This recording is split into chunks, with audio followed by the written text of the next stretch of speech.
अगर आप हमारे चैनल पर नए आए हैं तो हमारे चैनल को सब्सक्राइब करना ना भूलें। आपका धन्यवाद।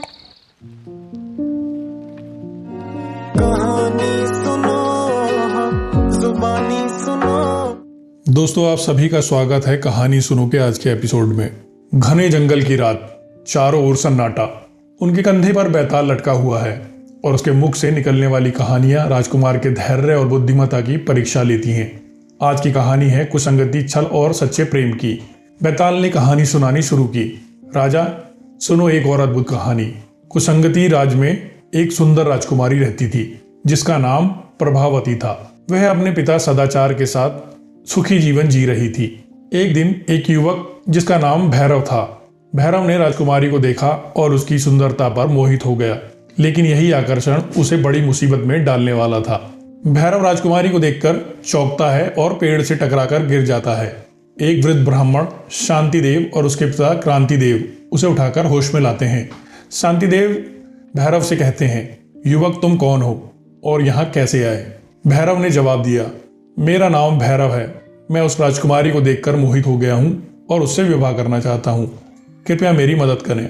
शांतिदेव सहमति में सिर हिलाते हैं और अपनी झोली से एक जादुई गोली निकालते हुए बोलते हैं, यह लो, यह एक जादुई गोली है।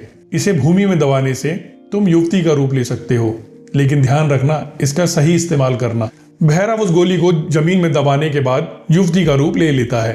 फिर उसके बाद शांतिदेव उसको लेकर राजा के महल में पहुंचते हैं और राजा से कहते हैं, यह मेरी बहू है और कुछ समय के लिए मैं बाहर जा रहा हूँ।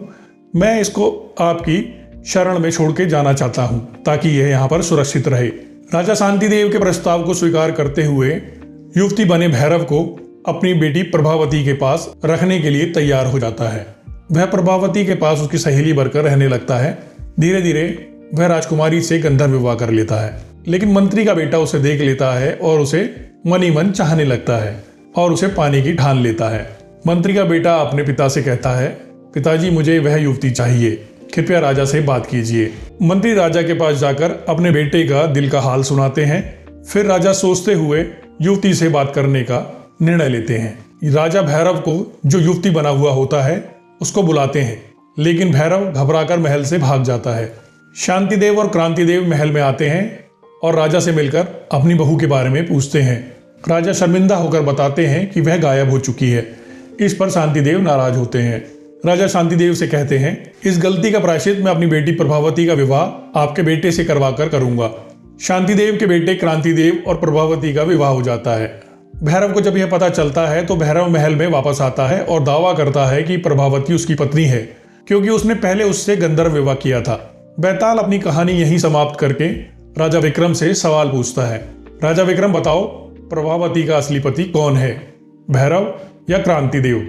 यदि तुमने सही उत्तर नहीं दिया तो मैं तुम्हारे सिर के टुकड़े टुकड़े कर दूंगा। राजा विक्रम थोड़ी देर सोचते हैं और जवाब देते हैं, बैताल, गंधर्व विवाह गुप्त रूप से हुआ था, लेकिन क्रांतिदेव और प्रभावती का विवाह अग्निघोष साक्षी मानकर हुआ था, इसलिए क्रांतिदेव ही उसका असली पति है। बैताल हंसता है और राजा से कहता है, तुमने सवाल का बिल्कुल सही जवाब दिया और तुमने सवाल का जवाब दिया तो मैं वापस चला। और इतना कहकर वह पीपल के पेड़ की ओर वापस उड़ जाता है। तो दोस्तों, राजा विक्रम ने एक बार फिर अपनी बुद्धिमानी का प्रमाण दिया, लेकिन क्या बैताल अगली बार हार मानेगा? जानने के लिए देखिए कहानी सुनो का अगला भाग। और इसी तरह की दिलचस्प कहानियां जानने के लिए हमारे चैनल को जरूर सब्सक्राइब करें। आपका धन्यवाद। अगर आप हमारे चैनल पर नए आए हैं तो हमारे चैनल को सब्सक्राइब करना ना भूलें। आपका धन्यवाद। कहानी सुनो, जुबानी सुनो। दोस्तों, स्वागत है आप सभी का हमारे खास शो कहानी सुनो में। आज हम लेकर आए हैं राजा विक्रमादित्य और बैताल की रोमांचक और चमत्कारिक कहानी, जहां बुद्धिमानी, सूझबूझ और साहस की परीक्षा होती है। तो चलिए राजा विक्रमादित्य के साथ एक बार फिर उनके अद्भुत सफर पर चलते हैं। राजा विक्रमादित्य अत्यंत तेजी से पीपल के पेड़ की ओर बढ़े। बैताल की लाश पेड़ से उल्टी लटकी हुई थी। राजा विक्रम ने अपनी तलवार कसकर पकड़ी, लाश को पेड़ से उतारा और अपने कंधे पर रख लिया। जैसे ही वे आगे बढ़े, बैताल ने अपनी चिर परिचित आवाज में कहा, राजन, तुमने मुझे फिर पकड़ लिया, लेकिन रास्ता लंबा है। क्यों ना इसे काटने के लिए मैं तुम्हें एक कहानी सुनाऊं। राजा विक्रमादित्य चुपचाप चलते रहे, लेकिन बैताल की मीठी बातों ने उन्हें एक बार फिर अपनी गिरफ्त में ले लिया। बैताल ने कहानी सुनानी शुरू की। यह कहानी उज्जैन के एक संपन्न व्यापारी और उसके बेटे गंधर्व सेन की है। गंधर्व सेन एक सुंदर, आकर्षक और समझदार युवक था। एक दिन वह नदी किनारे टहलते हुए एक अनजानी युवती को देखकर मंत्रमुग्ध हो गया। वह धोबी परिवार की एक लड़की थी, लेकिन उसकी सुंदरता राजकुमारी जैसी थी। गंधर्व सेन का दिल उसी समय उस पर आ गया। उसी रात गंधर्व सेन ने महाकाली के मंदिर में जाकर शपथ ली, हे देवी, यदि इस युवती से मेरा विवाह 1 महीने के भीतर हो गया तो मैं अपना सिर काटकर आपके चरणों में अर्पित कर दूंगा। और यहीं से कहानी ने एक नया मोड़ लिया। गंधर्व सेन ने यह बात किसी को नहीं बताई, लेकिन उसकी हालत दिन ब दिन खराब होने लगी।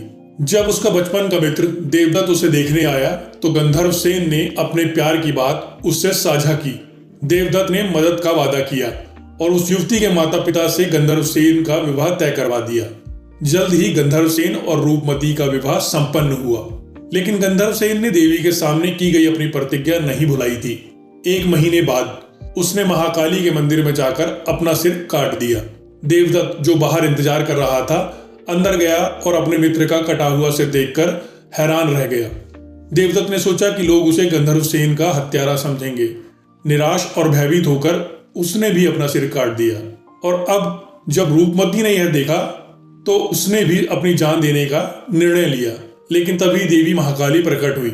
महाकाली ने कहा, रूपमती, तुमने अपना फर्ज निभाया है।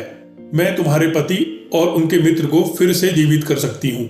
उन्होंने निर्देश दिया कि दोनों के सिर और धड़ को जोड़ दिया जाए, लेकिन जल्दबाजी में रूपमती ने सिर और धड़ उलट पुलट कर दिए।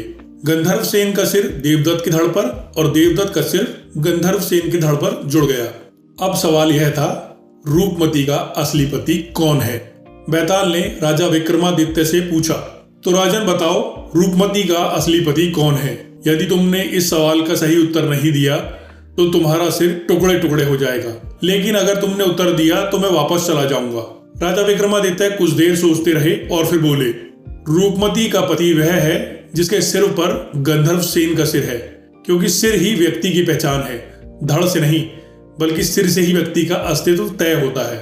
बैताल ने हंसते हुए कहा, तुम सही हो राजन, लेकिन तुमने बोल दिया और अब मैं वापस जा रहा हूँ। और वह हवा में गायब हो गया। तो मित्रों, यही थी राजा विक्रमादित्य और बैताल की एक और रहस्यमय कहानी। इस कहानी ने हमें सिखाया कि सूझबूझ और धैर्य से हर समस्या का समाधान निकाला जा सकता है। लेकिन कहानी अभी यहीं खत्म नहीं हुई है। राजा विक्रमादित्य फिर से बैताल को पकड़ने के लिए निकल पड़े। क्या अगली बार वे बैताल को तांत्रिक के पास पहुंचाने में सफल होंगे? यह जानने के लिए जुड़े रहिए हमारे साथ। अगले एपिसोड में एक और दिलचस्प कहानी के साथ मिलेंगे। तब तक के लिए धन्यवाद।